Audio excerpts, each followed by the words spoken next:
otra prensa que es luz y claridad en la noche oscura. Hay quien tiene remedio y hay medios sin cura. Hay una prensa que nutre la perfecta dictadura y le declaró una guerra abierta a la cultura. Hay otra prensa dispuesta a enfrentarse a esta locura, sincero, sin pero, sin miedo y sin censura.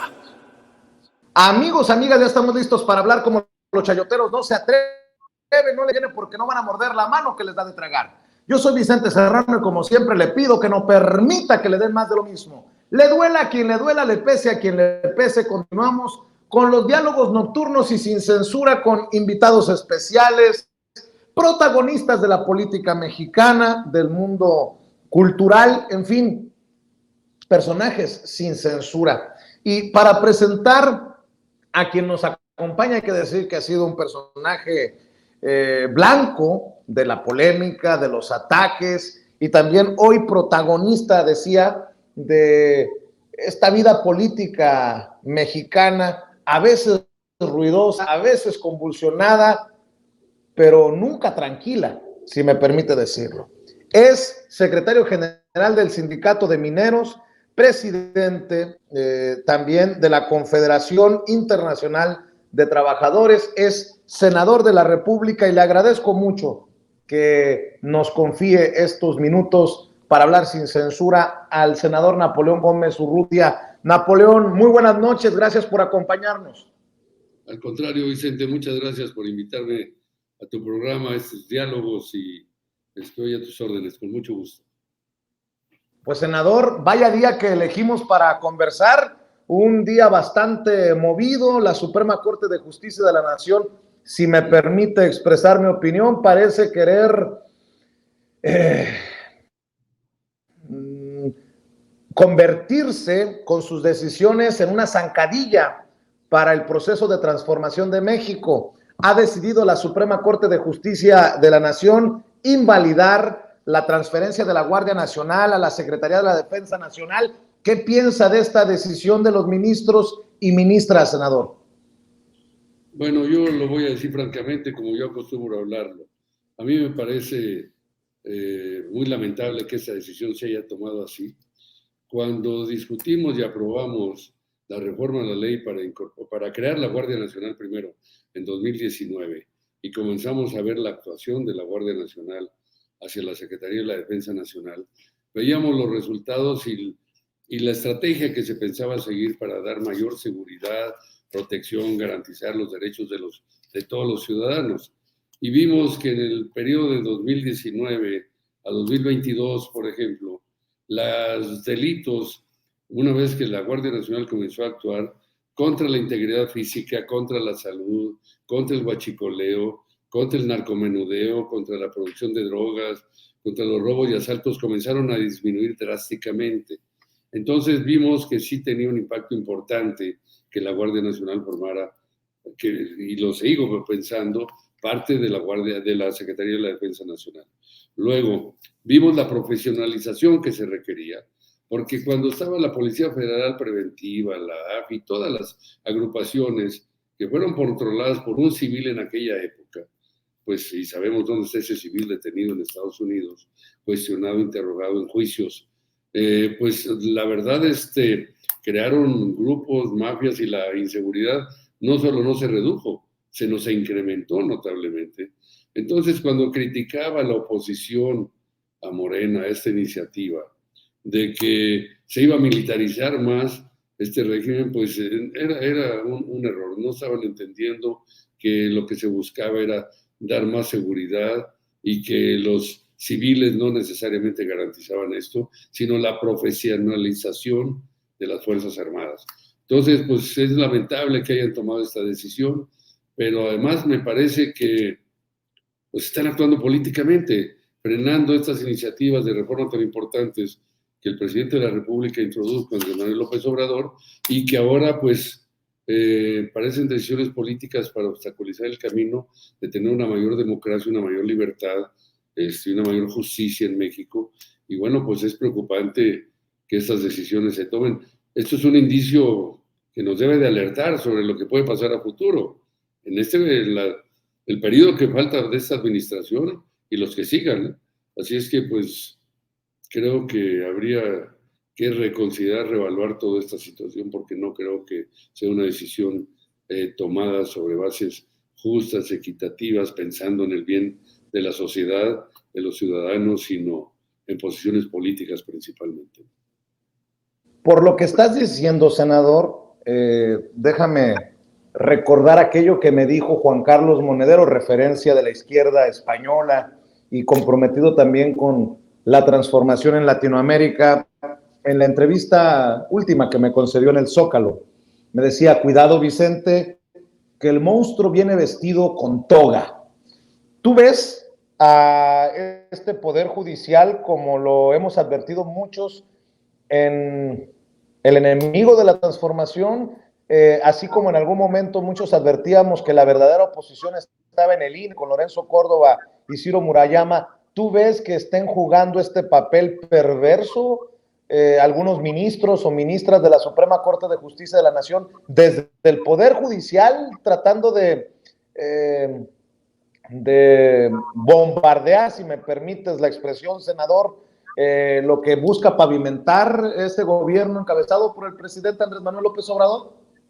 Yo creo definitivamente que hay intereses políticos y a lo mejor de otra naturaleza también entre algunos de los ministros de la Suprema Corte. ¿De qué naturaleza, senador, para quedar claros? Pues económicos o de grupo o de frenar un proyecto democrático. No es la primera vez, se han sucedido en otras ocasiones. A veces hemos encontrado siempre jueces de consigna, magistrados de consigna, y lo más lamentable es que a veces hasta ministros de consigna. Yo creo que toda la estrategia de la oposición para frenar los avances, la democratización, los cambios de este gobierno, se han concentrado mucho en el Poder Judicial. Vemos la experiencia de lo que ha sucedido en otros países, en Brasil, en Argentina. Bueno, pues realmente cambiaron el rumbo y el destino de un país, ¿no? Y el presidente hoy, el presidente Lula, pues en el anterior periodo, obviamente, el que terminó con todos estos cambios tan importantes que había hecho para disminuir la desigualdad, la pobreza, pues fue el Poder Judicial, fue la Corte también, en Argentina, en otros países. Entonces es preocupante, pues que a futuro cualquier intento que se piense de democratización del país, pues pueda ser frenado por intereses que no necesariamente corresponden a los que México necesita. Y esto, sino más de grupos o de intereses, como decía, privados o de otra naturaleza, que creo que, pues no, tenemos que ver cómo esto no sea el motor de los cambios que va a haber en el país, porque entonces, bueno, pues vamos a recaer en manos otra vez. Todo se movió, el gato pardo famoso, para volver a caer en la misma circunstancia. Pues yo creo que no. El esfuerzo que ha hecho este gobierno, lo que hemos hecho todos en el Poder Legislativo para cambiar, democratizar a México, darle mayor seguridad y libertad, pues no se puede perder así por intereses de unos cuantos.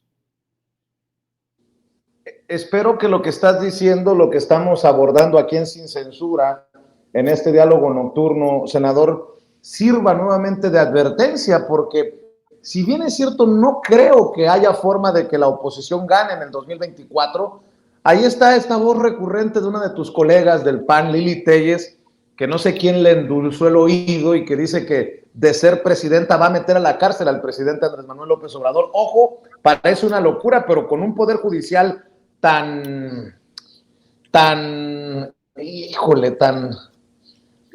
actuando tan extraño, pues, no me parecería tan descabellado. Pero bueno, dame tu opinión, senador, de esta oposición que grita mucho en el Senado, que en ocasiones convierte al Senado en un circo. Cuando no grita Lili Téllez, grita Yulen Rementería. Hoy estaban gritoneando, hoy, con lo del tema del INAI.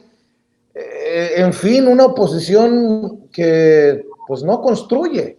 Es más, que no ni siquiera propone. ¿O cómo? ¿Qué opinión tienes tú de la oposición y de estos personajes, senador? Mira, han querido convertir al Senado de la República en un foro partidista de ellos, de defender causas a veces indefendibles, pero que les da, no sé, atención o tiempo en los medios de comunicación. Digo, hablar de senadoras como la que acabas de mencionar, que han caído en la vulgaridad total, en una naturaleza corriente, que han degradado el nivel de discusión del Senado de la República. El Senado de la República, recordemos, desde que nació en el Imperio Romano, era un Senado de la gente sabia, madura, con experiencia para arreglar y ayudar los problemas de una nación. Aquí los han convertido en problemas particulares por la ambición descarada, a la que no van a llegar. Hagan lo que hagan, ni van a llegar al gobierno de la Ciudad de México, ni van a llegar, menos este tipo de senadoras agresivas y senadores que han buscado desacreditar al presidente, al gobierno, a las Fuerzas Armadas, a los propios senadores, colegas, y luego han brincado de un partido a otro, de un extremo a otro. Eso es algo que verdaderamente te da sospecha. Ya se volvieron instrumentos de esta oposición que obviamente está metiendo muchísimos recursos, y lo vemos, para que puedan echar abajo iniciativas y reformas como estas. Entonces, pues yo la verdad, mi opinión sobre ellas, la verdad es muy negativa, no sé, no creo que sea lo que el Senado ni el pueblo de México merece. Estas acusaciones, estos retos, así como se ponen de repente, bueno, no, es que ha sido una etapa muy complicada y va a seguir siendo ahora, porque conforme se acerque la decisión sobre los candidatos a la sucesión presidencial, a la sucesión en el gobierno de la Ciudad de México y en otros lugares importantes del país, pues van a continuar con eso. Pero muchos están, por supuesto, con consigna, financiados. Vemos que se oponen por oponerse. A veces no leen ni las iniciativas, no las conocen y argumentan para descalificar, para agredir. Bueno, eso no es de un senador decente, con ética, con moralidad, y ellas han estado demostrando, en particular estas 3 senadoras del PAN y otros más, que no están al nivel de lo que es y requiere el Senado de la República de un país como México. Estoy viendo que senadores y senadoras del PAN están buscando, no sé si se haya logrado reventar la sesión del día de hoy en el Senado ante la negativa, dicen, de Morena, la bancada de la que tú formas parte, Napoleón Gómez Urrutia, de elegir a los comisionados del INAI. Un INAI que hoy el presidente Andrés Manuel López Obrador dijo en la mañanera es una farsa, que no sirve. De hecho, ya hay una propuesta del presidente para que este INAI forme parte de la Auditoría Superior de la Federación. Vaya debates que se tienen que tener, pero con altura. Estaba viendo a Lili Téllez confrontando a Lucía Transvía de Baja California. Pareciera que como en la primaria pelear, ¿no? A ver, escúpele aquí. Qué bueno que Lucía no reacciona ante las, creo yo, son provocaciones, hablando precisamente de Lili Téllez, pero bueno, escucho tus comentarios, tus opiniones, senador. Mira, yo como te decía, Lili Téllez ha caído en este proceso de estar atacando, queriendo deslegitimar la participación de los senadores, las ideas, las propuestas. Es una provocadora, pues que todo el mundo sabe que ha trabajado y trabaja para TV Azteca y bueno, cree que con eso va a llegar. Imagínate que llegara una persona hacia la presidencia de la República de este país, o a la jefa de gobierno, o a una alcaldía, ya no sé, una gobernatura. ¿Con qué va? Con gritos, con sombreros, con palabras vulgares va a resolver esto. La verdad es que han convertido en un circo, lo dijiste al principio, han querido convertirlo, no lo van a convertir. No todos los senadores somos iguales y no todos hemos actuado de una manera inconsistente o ilegal, como ellos a veces acusan. Es una mentira. Entonces, es un papel protagónico que han hecho para llamar la atención y enfrentar, retar. Y claro, lo del INAI lo han tomado como una bandera. Era como cuando el INE no se toca. Pues se tocó y vimos toda la corrupción que había dentro. Y el INAI no se toca. Y muchas cosas. Ahora hablan a veces hasta de la reforma a la ley minera, no se toca. Bueno, pues ¿cómo no se va a tocar? Si aquí se han obtenido grandes privilegios y un saqueo de los recursos naturales y de la explotación de la mano de obra del país, bueno, pues claro que se tienen que tocar para corregir el rumbo, para mejorar eliminar la corrupción o reducirla al mínimo posible. Igual la desigualdad social, bueno, se confunden totalmente. El protagonismo y el oportunismo los lleva a actitudes de estas dramáticas, fuertes, que no les van a rendir nada positivo, ni a ellos ni a sus partidos. Están equivocados, están desesperados, porque saben efectivamente que no van a poder ganar, hagan lo que hagan, a Morena en la próxima sucesión y elección presidencial. Ya hablaremos de la ley minera, si te parece, senador, pero déjame preguntarte, porque estos diálogos son también de un poco de historia, son a lo mejor, si ustedes dejan que se abra la puerta, también desde un punto de vista personal. Son estos personajes, y ya que mencionabas quién podría estar detrás de Lili Téllez, o quién está detrás de Lili Téllez, son estos personajes, los de esta clase política, incluso los de los medios de comunicación que hacen el juego, el caldo gordo, sobre todo los medios de comunicación tradicionales, debo hacer la aclaración a estos personajes, los que defienden los intereses que buscaron destruirte, Napoleón, porque creo que no muchas personas estarían ajenas a aquella campaña de desprestigio, de ataque directo contra Napoleón Gómez Urrutia, que te llevó incluso a salir del país, senador. ¿Son estos personajes los peones de los enemigos de Napoleón Gómez Urrutia o son qué? ¿Voy bien o me regreso, senador? Estás muy bien. Son los peones unos y los otros son los dueños y los verdaderamente interesados en evitar que México evolucione, México cambie, México un país más justo, más democrático, con mayor dignidad para todas las personas. Y son los mismos intereses. Nunca, cuando tienen ya todos los privilegios acumulados, imagínate, la ley minera no se ha modificado en 35 años. Y los privilegios que se han venido acumulando han sido enormes. Entonces, claro, cuando llega un dirigente sindical que defiende los derechos de los trabajadores, comprometido como he sido yo, y lo saben los trabajadores, yo tengo el apoyo absoluto y mayoritario de la gran mayoría de los trabajadores. Hemos logrado los mayores incrementos salariales en el país en los últimos 15 años, 2 y 3 veces por encima del promedio nacional, todos los años. Hemos logrado cosas importantes en las cuales les molesta y les incomoda a muchas empresas relacionadas con este sector. Recordemos que los 3, 4 o 5 hombres más ricos de este país son empresarios mineros. Todos tienen interés en la minería y han acumulado privilegios, no solo en concesiones, en la explotación de los recursos, en todo. Entonces, oye, bueno, senador. Lo que les incomodaba yo, era un personaje incómodo, y ya hicieron toda una campaña de ataques, de desprestigio, buscando acabar, y gastaron miles de millones de dólares. Y no lo lograron, porque al final la realidad, la lucha, la verdad, la justicia siempre salen adelante. Oye, senador, también Ricardo Salinas Pliego, tengo entendido, me corrige si estoy equivocado, también tiene intereses mineros, nada más para que quede claro, o estoy equivocado.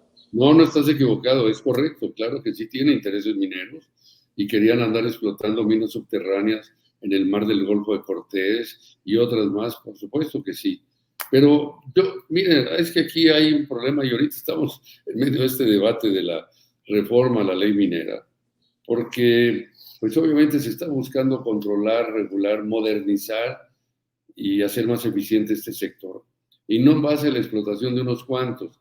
Aquí tenemos primero los grandes grupos mineros del país y las grandes compañías extranjeras, y abajo un número muy grande, mucho más grande, de empresas medianas y pequeñas que no son tomadas en cuenta o muy poco. Tienes a trabajadores, tienes a comunidades indígenas y comunidades de toda la República Mexicana donde se establecen las empresas mineras y no los toman en cuenta.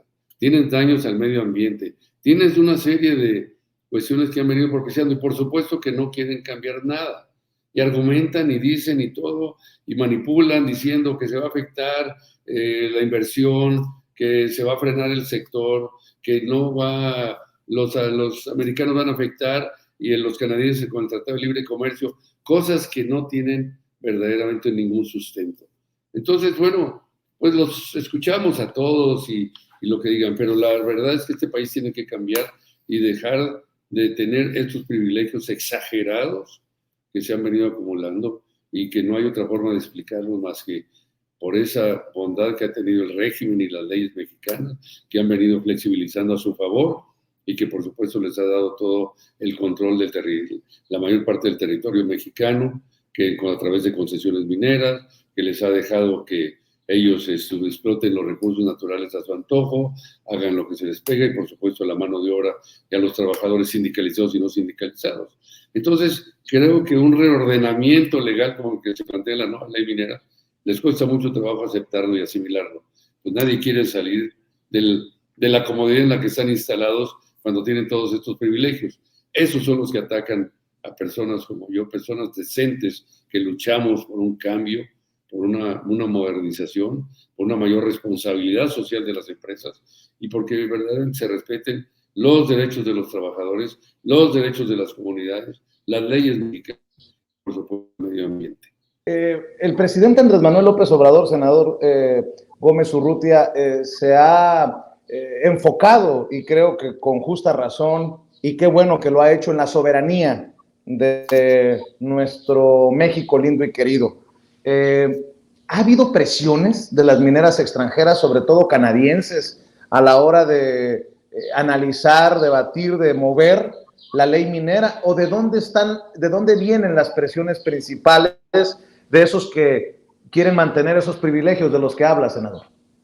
Mira, de dos lugares principalmente.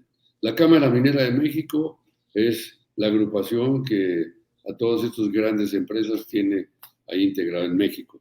Y por supuesto el extranjero también, algunas grandes empresas extranjeras, muchas de ellas canadienses, pero hay otros países que también se interesan en querer efectivamente mantener la misma situación. ¿Y cuál es la situación? Concesiones mineras a 100 años, a 50 más otros 50 años, como está en la ley actual. Cuando los yacimientos mineros, los depósitos mineros, a lo mejor duran 10, 15 o 20 años.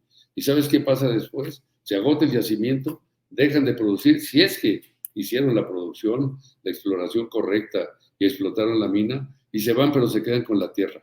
No la regresan al Estado mexicano. Y una concesión es un permiso que otorga el gobierno mexicano para promover el desarrollo de la minería en base a que las empresas puedan operar. Entonces, ¿qué sucede? Que cuando ya termina el proyecto, se quedan con la tierra y comienzan a hacer un mercado negro paralelo de bienes raíces, de tierras, que muchas de ellas terminan en desarrollos privados, turísticos, en casinos, en ranchos ganaderos, en lo que sea, en negocios particulares.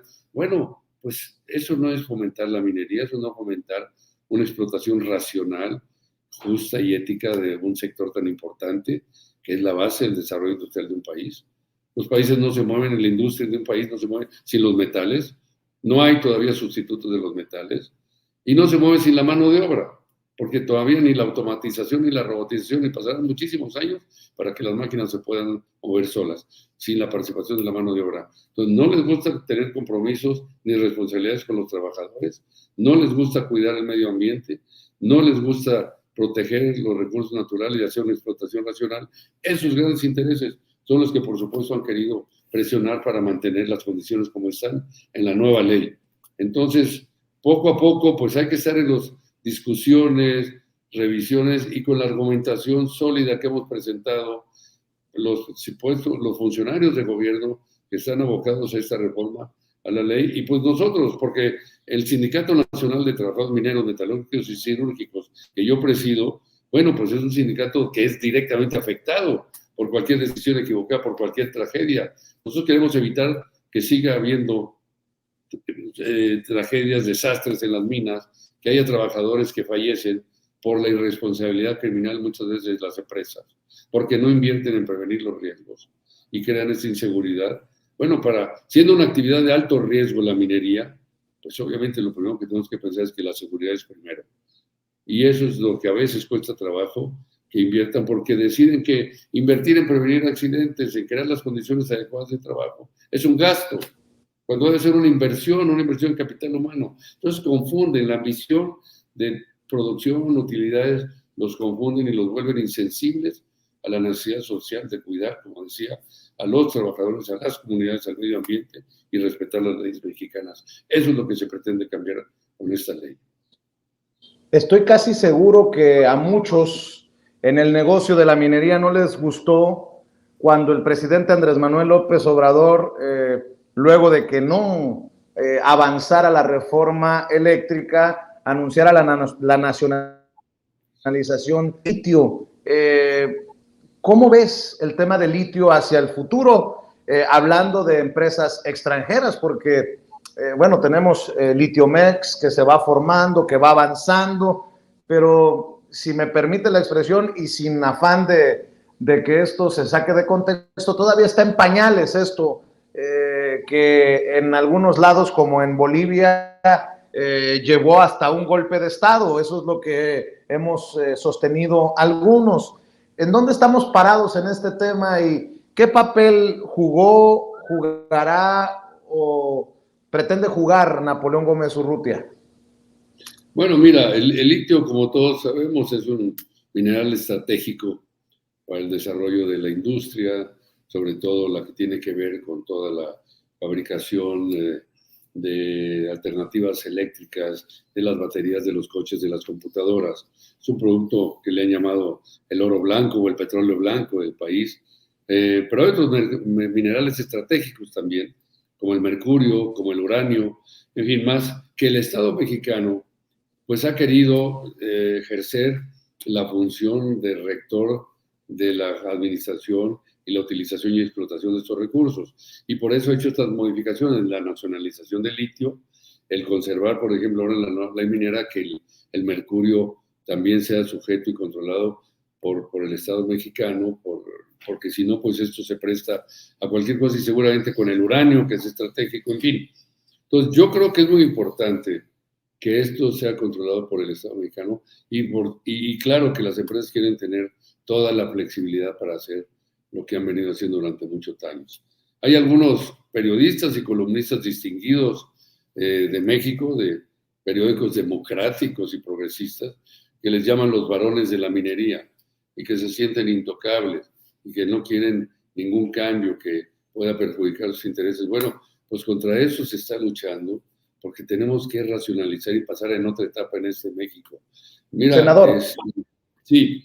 ¿Hay intocables en México de estos gigantes? Te lo pregunto por esto. Yo soy originario de Sonora y recuerdo el caso del Grupo México. Nos envenenaron un río y de acuerdo a lo que yo sé, de lo que he recogido, pues Grupo México, si hizo o no hizo lo suficiente o no hizo lo que le correspondía y chinguese, permíteme la expresión, yo soy muy majadero, tú eres muy propio, Napoleón, y chinguese lo más jodido, que es la gente de esas zonas rurales, de esas zonas pobres. A eso me refiero. ¿Hay intocables en México o qué pasa en estos casos? Y sé que de eso estás al tanto, senador. Claro. Mira, no hay intocables, no debería haber intocables, pero en la práctica sí las hay. Efectivamente, ese derrame del río Sonora y toda la afectación a 22,000 personas, habitantes de esas poblaciones, nunca, no hubo una remediación del río, una remediación que se hizo más que nada de escenografía y se vistieron con batas blancas. Tú no puedes limpiar un río, los metales se asientan al fondo y ahí están. Tendrías que cambiar el curso del río o algo así. Y no, por supuesto, eso en una situación de este imposible. Entonces, y no pasó nada. El problema es que además vino el derrame y no pararon ni siquiera para investigar un día, un minuto, una semana, nada. A esta empresa las actividades siguió como si nada, trabajando y operando, sin saber las consecuencias, y así ha sido en todos los casos. Entonces, y tampoco hubo responsables y ha seguido en la impunidad. Ese es un caso real de impunidad. El otro derrame que hubo en Guaymas, precisamente en tu estado, en donde esta empresa se ha dedicado pues prácticamente a cubrir, a hacer ese tipo de medidas de maquillaje para engañar de que todos lo están corrigiendo, que todo ya está bien. Tampoco es así.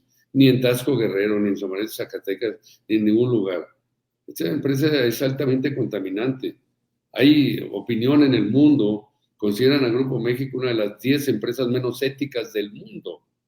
Menos éticas del mundo, no solo del sector minero, de todas las empresas. Y hay afirmaciones que hacen incluso en organismos internacionales, en Mining Watch, en varias de Londres y de diferentes lugares que la consideran, que donde quiera que va esta empresa, como en Perú, constado en Perú, lo único que llevan es destrucción y muerte.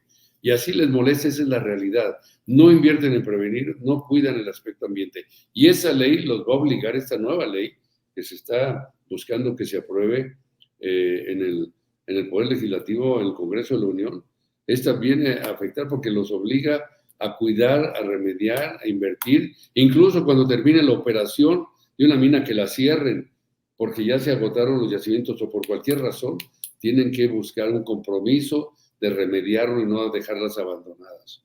Yo hoy le mencionaba, hoy tuvimos una reunión con la secretaria de Economía, y de la Comisión de Minería del Senado de la República, y le dije, agarren casos, por ejemplo, Fundidora Monterrey. Yo soy de Monterrey, tú lo sabes, llevaba 100 años, bueno, poco menos de 100 años, cerraron la empresa, la declararon en quiebra, en la época de Carlos Salinas de Gortari. Dejaron sin trabajo más de 15,000 trabajadores de la noche a la mañana. Y esta empresa cerró, quebró, liquidaron a los trabajadores, fue un proceso muy largo, pero al final, bueno, el Estado mexicano intervino, el gobierno estatal y federal, y lograron por lo menos remediar toda la zona porque estaba dentro de Monterrey. Entonces crearon el parque de la Fundidora Monterrey, todas las instalaciones se conservan, crearon museos adentro, restaurantes, ahí va la gente a correr, a caminar, a andar en bicicleta. Bueno, este es un ejemplo claro. Pero tú sabes, por ejemplo, en San Luis Potosí lo que está haciendo Grupo México.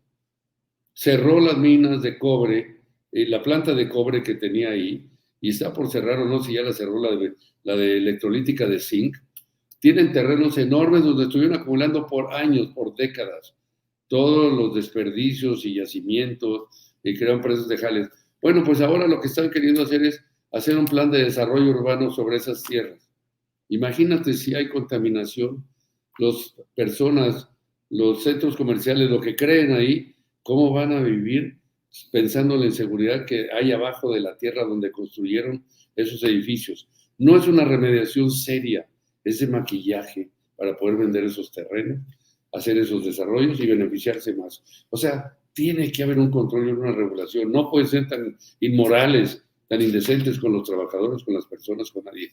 Y como estos casos hay otros, pero yo creo que es por eso que se tiene que regular, establecer una nueva legislación, les guste o no, porque el país lo requiere, porque el país lo exige, porque así existe en muchos otros países, no solo más avanzados, como Canadá o en Europa o en Estados Unidos, no, países incluso de menor desarrollo económico relativo, como Chile, como Perú, como Bolivia. Tú sabes que, por ejemplo, tienen tasas de impuestos a la producción minera en esos países de 25 y 30%. En México tenemos 7.5% de impuestos a la producción minera, y cuando se introdujo este impuesto hace algunos años, se quejaron, chantajearon, dijeron que se iban a llevar sus inversiones fuera del país. No se llevaron nada porque no se pueden llevar los cerros y las tierras que son propiedad de la nación. Físicamente no es posible. No es costeable tampoco. Y tampoco les iba a dar ningún otro gobierno de ningún país las facilidades que les daba el gobierno mexicano anteriormente, de pagar pocos impuestos. Los derechos a la minería son mínimos, de que acumularan tantas tierras. Entonces, bueno, estamos viviendo algo que necesitamos cambiar, regular. ¿Por qué no piensan en México? Carajo, la verdad. Y ya dijo el presidente, carajo, no es una grosería. Entonces, bueno, ¿te acuerdas que dijo que carajo es un lugar que los marinos tenían allá donde castigaban a alguien y le decían, no, pues se van a mandar al carajo? Pero era un lugar como un tipo de cárcel o algo. Entonces, bueno, entonces una palabra. Pero digo, pues carajo, que no es posible que esto se entienda, se acepte. Y luego peor, ¿no? Pues Lo que dijo el presidente esta semana en la mañanera. Dijo, la fortuna que tienen acumulado refiriéndose a esto y a esta empresa Grupo México, no se la van a acabar en 1000 años. Entonces, es acumular por acumular, es como una obsesión enfermiza, y en Sonora han afectado dramáticamente a los yaquis, a las comunidades, los derrames, la apropiación de tierras. Bueno, porque Sonora es el estado minero más grande del país, pero tenemos otros muy importantes como Durango, como Zacatecas, como Chihuahua, muchos más, ¿no? Entonces, Hidalgo, en fin. Pero hay que reglamentar esto y evitar catástrofes, tragedias, descuidos. Entonces, bueno, pues hay que cambiar esto. Pero más que nada, hoy le decía yo a la Comisión de Minería, a la Secretaria de Economía, más que cambiar todo esto, hay que cambiar la mentalidad empresarial. Yo me acuerdo hace tiempo, cuando Carlos María Abascal, en la época de Fox, hablaba de una reforma laboral. Yo le decía, ¿sabe qué? Yo estoy en desacuerdo. Porque como se habla de una reforma laboral, es casi obligar a los trabajadores a apretense más el cinturón. Vamos a meter medidas que implican más sacrificios. No, le decía yo, lo que hay que hacer es cambiar la cultura patronal, una reforma de cultura patronal. Los empresarios se vuelvan, carajo, más humanos, se humanicen, se dignifiquen, que hagan algo. Y si no lo hacen voluntariamente, pues hay que modificar la legislación que los obligue a hacerlo, como en otros países. Mira, te doy un ejemplo más para acabar, que me extienda. En Canadá, en 1992, hubo una tragedia en una mina de carbón en Nueva Escocia, en Westray, se llamaba en ese pueblo, en esa localidad. Murieron 27 trabajadores mineros del carbón.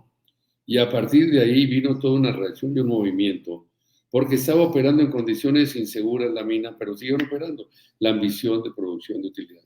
Bueno, finalmente no pudieron rescatar a todos los cuerpos de los trabajadores que fallecieron, pero vino una legislación que modificó y entonces metieron en la ley la penalización de la negligencia y la irresponsabilidad criminal. Y en Canadá hay un lema ahora que dice, si tú matas a un trabajador, tú vas a la cárcel. ¿Y sabes qué ha sucedido desde entonces, cuando se aprobó esta ley?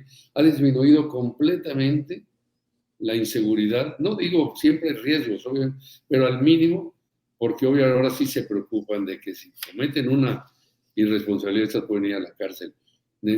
Parece que aprendieron de esa manera, pero sacrificando gente. Bueno, pues carajo, que lo aprendan de otra manera. México puede hacer que cambien y lo podemos hacer todos si realmente creamos esta conciencia y este sentido de responsabilidad ética de las empresas hacia el sector, hacia el país, hacia los mexicanos. En ese sentido, senador, tengo entendido que hubo un conversatorio que encabezaste precisamente en el Senado de la República hace unos días y en el que participó Jeremy Corbyn, un referente de la lucha progresista en el Reino Unido, miembro del Parlamento del Reino Unido, amigo del presidente Andrés Manuel López Obrador, y leía, avanza Movimiento Obrero Democrático. ¿Cómo vamos en ese proceso por el respeto de los derechos, la seguridad, la salud de los obreros? También, obviamente, incluido en mi planteamiento, la situación de los mineros. ¿Cómo se avanza en eso? Mira, te digo primero, de la visita fue muy productiva. Vino Jeremy Corbyn, que fue líder del Partido Laborista en Inglaterra, candidato a primer ministro, y luego es miembro del Parlamento actualmente. Y vino con el presidente de la Federación Internacional del Transporte, que es de Inglaterra también, Stephen Cotton, y él representa 20 millones de trabajadores. Lo que estábamos viendo y analizamos, nos reunimos, yo convoqué a varios dirigentes sindicales nacionales, tuvimos una reunión, decir, a ver, ¿qué está pasando en el mundo actual? Ha venido durante los últimos años y décadas una campaña de la derecha en contra de los sindicatos, en contra de las organizaciones sindicales. Han hecho todo para desprestigiarlos, a los líderes, a los sindicatos. Y puede ser que en algunos casos tengan razón, se han cometido abusos, lo que sea. Como ellos también han cometido el otro lado, pero como dice el presidente, no todos somos iguales y los que hemos querido cambiar las cosas es importante. Entonces, ¿qué está pasando en el mundo ahorita? Bueno, el sindicalismo comienza a resurgir de nuevo. Comienza a resurgir en Europa, lo estamos viendo con todos estos conflictos y huelgas en Francia, en Inglaterra, de los ferrocarriles, de las enfermeras, lo estamos viendo en España, lo estamos viendo en Portugal, en Alemania, en Europa. Lo estamos viendo en Canadá y en Estados Unidos también. Lo estamos comenzando a ver en Latinoamérica. Entonces, yo creo que viene una etapa de resurgimiento del movimiento de la clase trabajadora, del movimiento sindical. Y creo importante avanzar en esto porque necesitamos regresar a una etapa de revaloración del trabajo humano. Y eso se ha perdido. Si te fijas ahora, incluso en los discursos, yo le decía el otro día a una de las, no me gusta decirlo, pero de las corcholatas, le decía, ¿saben qué? En los discursos de nadie de ustedes he visto que incorporen el tema de una política laboral, un plan de trabajo para el sector laboral, para la clase trabajadora de este país a futuro. Es más, ni siquiera mencionan a la clase trabajadora ni a los trabajadores. Simplemente, hoy mismo anunciaba la Cámara de Diputados, y está en todos los medios de comunicación ayer, el presidente de la Comisión de Energía y de la Comisión de Economía en la Cámara de Diputados, a donde mandaron la reforma de la ley minera como Cámara de Origen, decía, no, se va a suspender, cosa que no está totalmente confirmado ni comprobado, la aprobación de esta ley hasta el siguiente periodo. Pero tú veías, Morena mismo declaraba, muy bien, y vamos a llamar a sesiones de Parlamento abierto para invitar a empresarios, a expertos y a funcionarios públicos. ¿Y los trabajadores? ¿Y los sindicatos? ¿Y los líderes sindicales? Que son los trabajadores directamente involucrados en las consecuencias de un descuido en la actividad de la explotación minera. No, entonces yo se los dije, ¿cómo es posible? Tienen que cambiar esto. Parece que se había olvidado la palabra trabajo. Entonces hay que revalorar la contribución que tienen los trabajadores al proceso productivo. Y al final son los que generan la riqueza. Bueno, pues ya es tiempo de que los tomen en cuenta de nuevo. Y estos pasos, estas leyes, estas iniciativas del gobierno federal, del Ejecutivo, son muy importantes para lograrlo, Vicente. Yo creo que tenemos que entrar en otra etapa en México y que el próximo gobierno va a tener la responsabilidad, no solo de continuar estos programas que se han introducido muy importantes para el futuro de México, sino va a tener que introducir programas de modernización, de actualización, de crecimiento, de desarrollo, de justicia social para México. Necesitamos pasar a otra etapa. Yo le he llamado, y lo digo en mis libros que he escrito, y en algunos de mis discursos, necesitamos entrar en una etapa de prosperidad compartida, no nomás para unos cuantos, sino de prosperidad compartida. Uno de tus libros, El triunfo de la dignidad, senador, yo sé que andas ocupado, pero te pido que nos regales otros minutitos, porque me gustaría escuchar tu panorama, tu visión de este México. El triunfo de la dignidad, creo que es una palabra a la que se le ha dado un diferente sentido con la presidencia de Andrés Manuel López Obrador. No sé qué pienses de esto que estoy mencionando. ¿Qué piensas del presidente y qué piensas de lo que está dejando, sobre todo con las grandes obras de la 4T, Dos Bocas, el Tren Maya, el AIFA, etcétera, etcétera, etcétera, que tanto le han buscado ridiculizar, criticar y hasta parar los de la oposición con la ayuda precisamente de jueces de este poder judicial que anda muy perdido? ¿Cómo ves el proceso de la 4T a poco más de un año para que se retire el presidente Andrés Manuel López Obrador y a punto de que inicie el verdadero merequetengue fuerte rumbo a la sucesión presidencial el próximo año? Mira, yo creo que la llegada a la presidencia de la República del presidente Andrés Manuel López Obrador ha representado un cambio histórico importante en el país.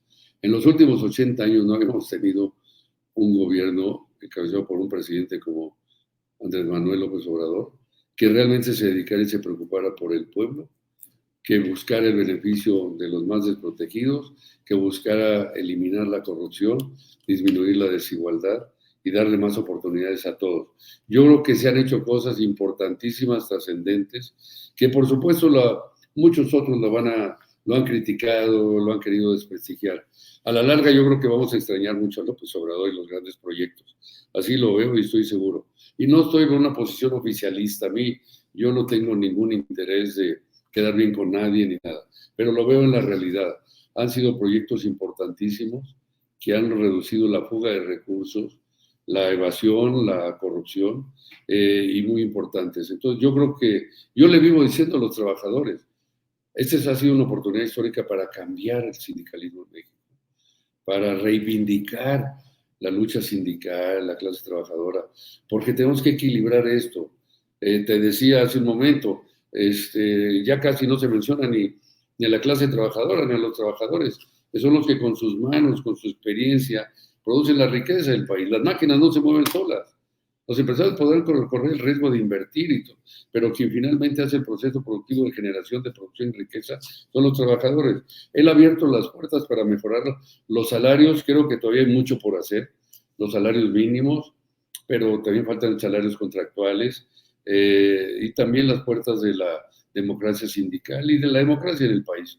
Yo creo que ha sido un cambio muy importante y a veces la oposición o los que están en contra son muy agresivos, muy despectivos. No se lo merece el presidente. Mira, hace poco fui a Monterrey, a mi tierra, y fuimos a cenar con mi esposa y 4 parejas más. Son empresarios. Yo también tengo amigos empresarios y académicos y dirigentes y de todo. O sea, no tampoco estoy encasillado en un solo sector. Y entonces estaba ahí uno de ellos diciendo, bueno, es que en el sector energético no ha podido la CFE y quejándose. Le dije, a ver, les voy a hacer una pregunta a todos aquí. ¿Les están yendo bien en sus negocios, sí o no? ¿Están ganando más? Este año, esto fue ahora, hace un mes o algo así. Digo, no, pues sí. A los bancos les está yendo bien y a los banqueros, 255,000 millones de pesos de utilidades netas del año pasado a los bancos, no, pues sí. Entonces les está yendo bien a todos, ¿y por qué se quejan? No, pues casi como, algo así uno dijo a ellos, hasta como riéndose, pues por sistema. Le dije, perdóname, ahora sí voy a hacer, yo así como los mineros, pues no jodan, no se trata de eso, reconozcan lo que se está haciendo y el esfuerzo enorme.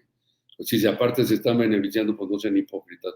Yo se los dije porque son amigos, pero de todos modos, bueno, pues, pero no me replicaron en eso. Le dije, no, piensen en México, no nomás en sus empresas, en sus negocios, hagamos cosas bien. Y ese presidente se ha entregado. Yo creo que a la larga se va a ver como un presidente patriota que entregó buena parte de su vida, de su trabajo, de su tiempo a servir a México. Y esto es muy importante. Le llames 4T, le llames lo que quieras, no importa, pero lo importante es la realidad. Y claro que hay muchos problemas, ya es muchos años de corrupción, de abandono, de todo esto de saqueo, de corrupción.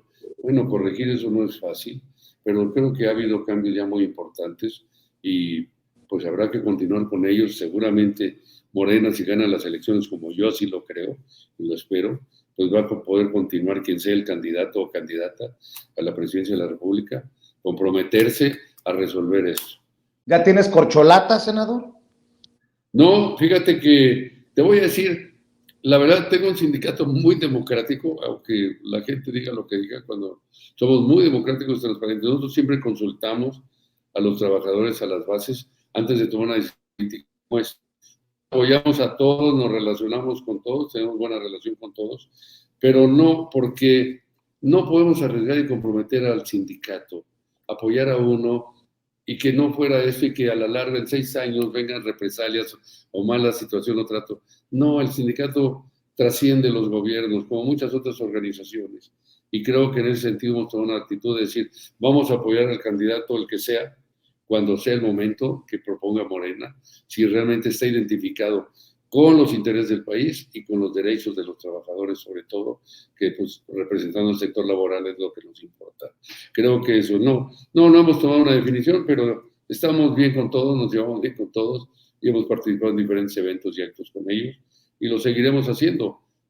Hay que esperar, hay algunos que andan desesperados del sector laboral y de otros, ya buscando dónde cobijarse. Bueno, pues le apuestan, allá ellos a lo mejor no se sienten seguros con lo que tienen en su organización atrás o a quienes representan. Nosotros sí, porque hemos logrado grandes beneficios en favor de los trabajadores que representamos. Y en general, bueno, incluso con la clase trabajadora, por ejemplo, la decisión sobre vacaciones dignas, pues fue una decisión que impulsamos aquí en el Senado.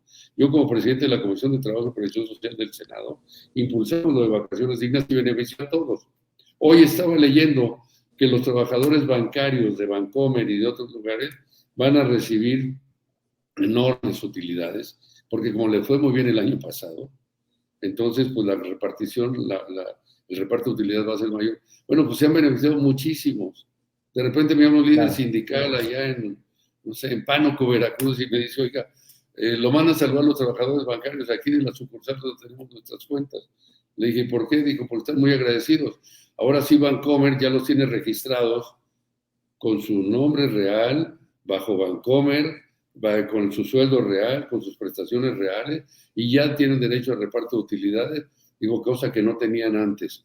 Porque tú sabes que de los 33,000 trabajadores que tenía Bancomer, ninguno estaba registrado con su nombre. Puras compañías, que fue otra ley que promovimos histórica, la de prohibir el outsourcing o la subcontratación. para dejar de simular y explotar a los trabajadores con empresas fachada y fantasma. Bueno, todo esto que hemos logrado ha sido muy importante para toda la clase trabajadora del país. Nos hemos dedicado a atender y a servir a todos, no solo a los mineros que yo represento, a los metalúrgicos o siderúrgicos. Entonces ha sido un esfuerzo enorme, pero me siento satisfecho y qué bueno que se dio la coyuntura histórica de ese gobierno. Como dijiste al principio, fui perseguido, fui atacado, me mandaron al exilio 12 años por defender lo correcto, los derechos de los trabajadores, los salarios, su bienestar, su dignidad. Y regresé como senador, que les molestó muchísimo la invitación del presidente López Obrador, pero además identificado con su proyecto, lo que quería hacer. Y ahora, a 4 años y medio de distancia, te digo, no siento que me equivoqué para nada, ni nadie de los trabajadores. Ahí estoy en esa foto, registrándome en el Senado, como senador de la República, precisamente el día que regresé. Y creo que se ha avanzado mucho en México. Hay muchos problemas todavía, habrá que seguir trabajando y pues ese es el compromiso de todos nosotros hasta el último día que nos toque estar al frente de esta responsabilidad. Como dirigente sindical, pues yo estaré al frente mientras los trabajadores así lo decidan. Yo soy electo por los trabajadores, no por las empresas, no por el gobierno, no por nadie. Son los trabajadores que democráticamente, en nuestra organización al menos, eligen a sus dirigentes de forma transparente. Senador, 2 cosas para agradecerte y cerrar este diálogo extenso, y ojalá que se repita más seguido, senador Napoleón Gómez Urrutia, para que entienda la audiencia de Sin Censura el nivel de buscapiés que te acabo de tirar cuando te pregunto si ya tienes corcholata. ¿A cuántos miles de trabajadores representas, senador? Mira, directamente del sector minero, a poco más de 250,000 trabajadores directamente, que por sus familias, pues ya sabes, representan más de 1 millón. Pero tenemos con la Confederación Internacional de Trabajadores, que también hace 4 años constituimos, la CIT, Confederación Internacional de Trabajadores de México, a la cual me nombraron presidente, más de 1 millón de trabajadores también afiliados en 4 años. Es una nueva organización democrática que agrupa a trabajadores de todos los sectores de actividad. Entonces, bueno, mira, curiosamente, los trabajadores, un día estábamos en una reunión, una asamblea en Puebla, y en Michoacán antes. Entonces comenzaron los trabajadores a decir, oiga, ya es tiempo de que todos los candidatos a puestos de elección popular, diputados, senadores, presidentes municipales, gobernadores, siempre nos llaman, nos piden que los apoyamos, y ya cuando llegan al poder se olvidan de nosotros. Si no es que hasta nos tratan mal o nos cierran las puertas. Bueno, yo quisiera, no pensamos, ¿por qué no nosotros tener nuestro propio candidato?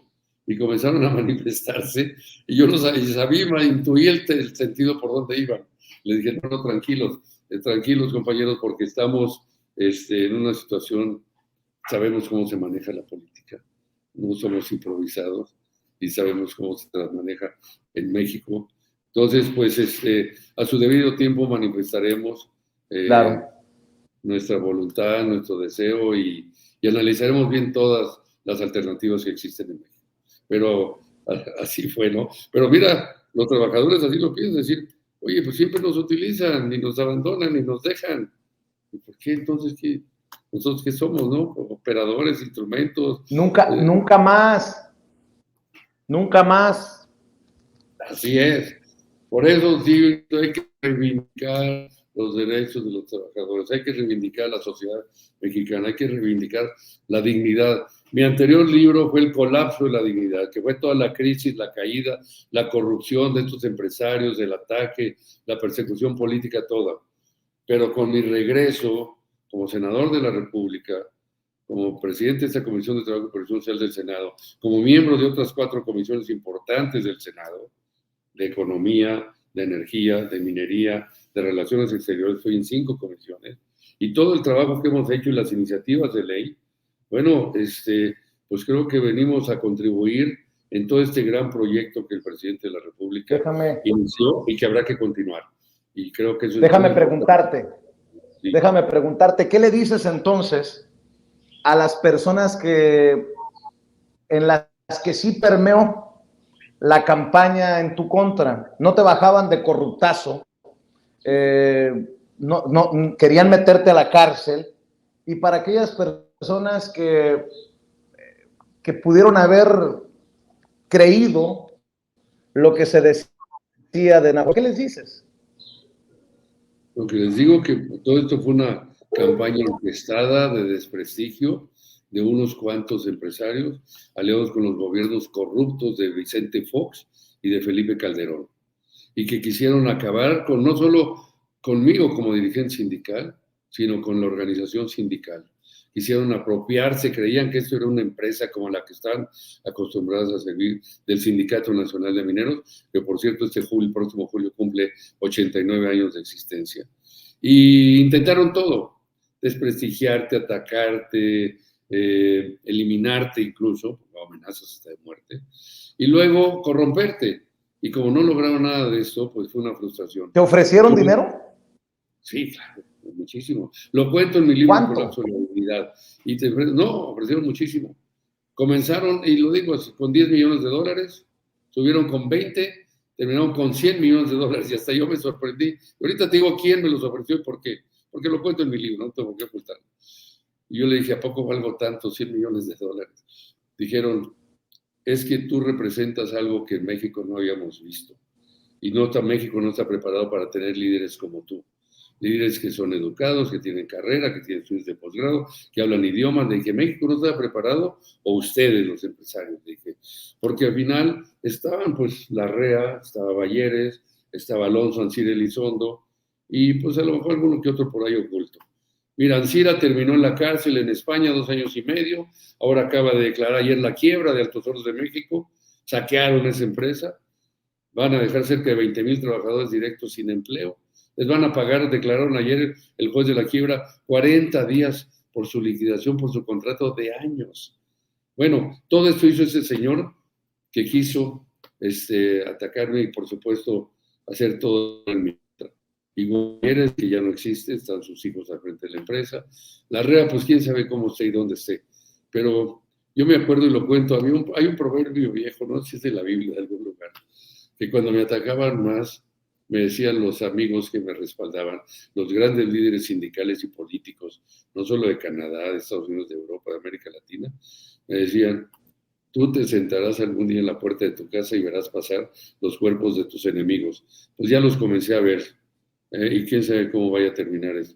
Yo les digo... Pues qué pedradón le acabas de tirar a Alonso Ancira, ¿eh? No, bueno, pues que se joda, quiso joder a los trabajadores.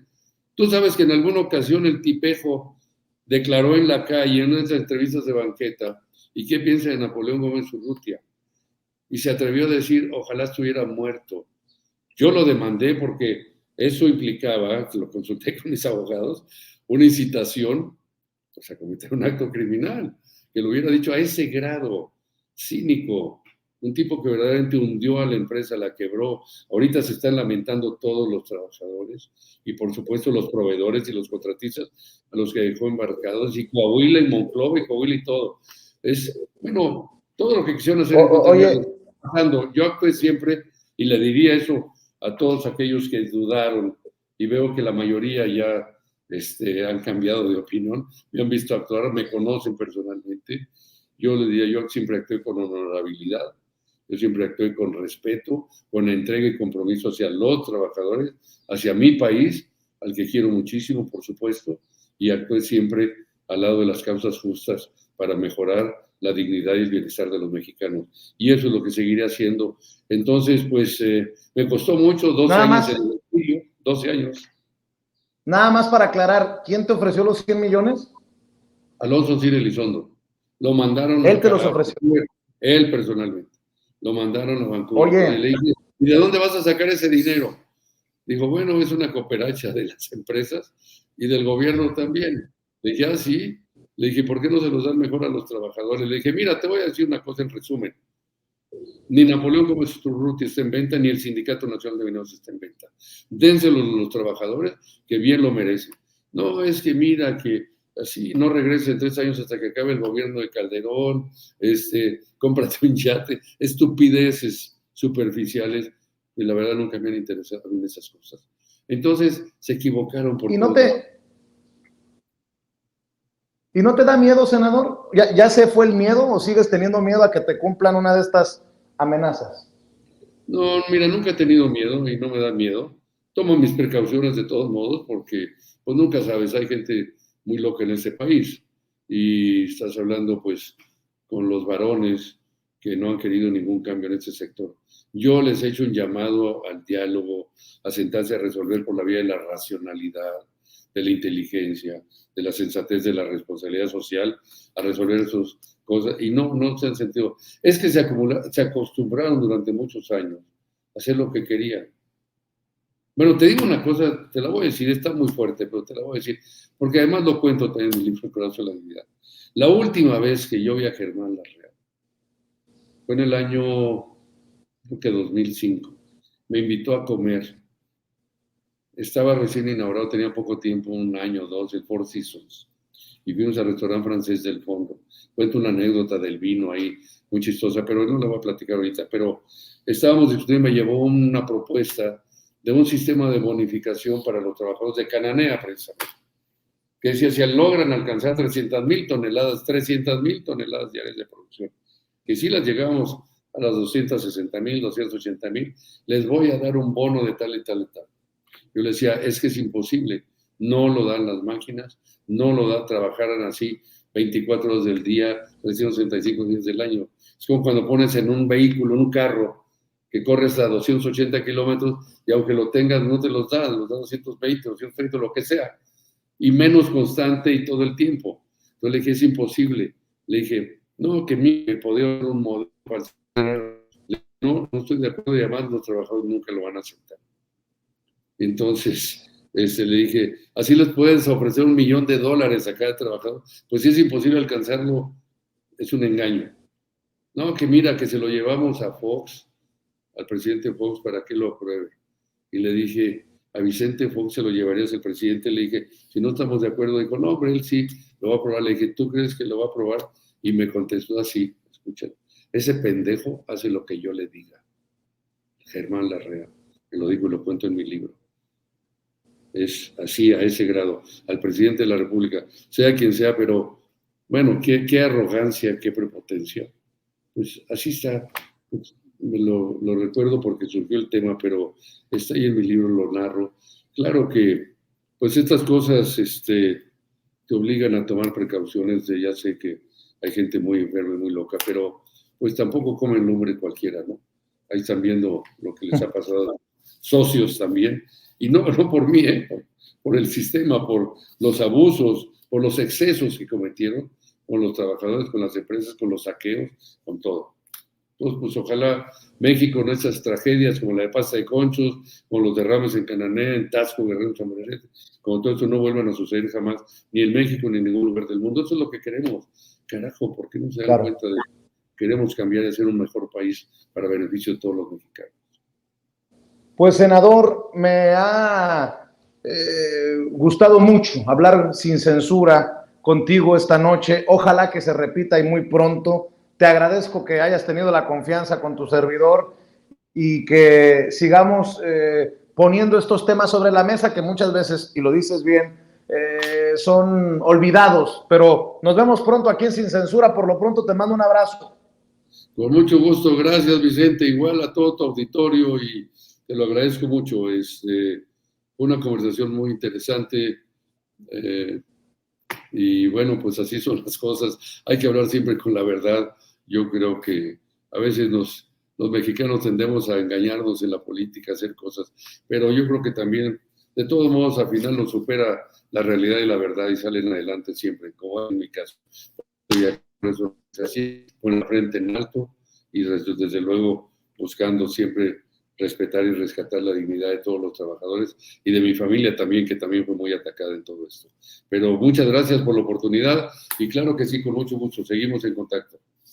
Nos vemos pronto en el Senado de la República. El senador Napoleón Gómez Urrutia hablando con nosotros sin censura. Gracias a usted que nos ve, que nos escucha, que nos sigue, pero sobre todo que nos aguanta. Continuamos con estos diálogos intensos, nocturnos y sin censura, porque creemos que son importantes que los protagonistas hablen aquí en este espacio libre como el viento. Le agradezco que comparta, le agradezco que le dé vuelo a estas transmisiones y que continúe aquí en Sin Censura TV. Buenas noches.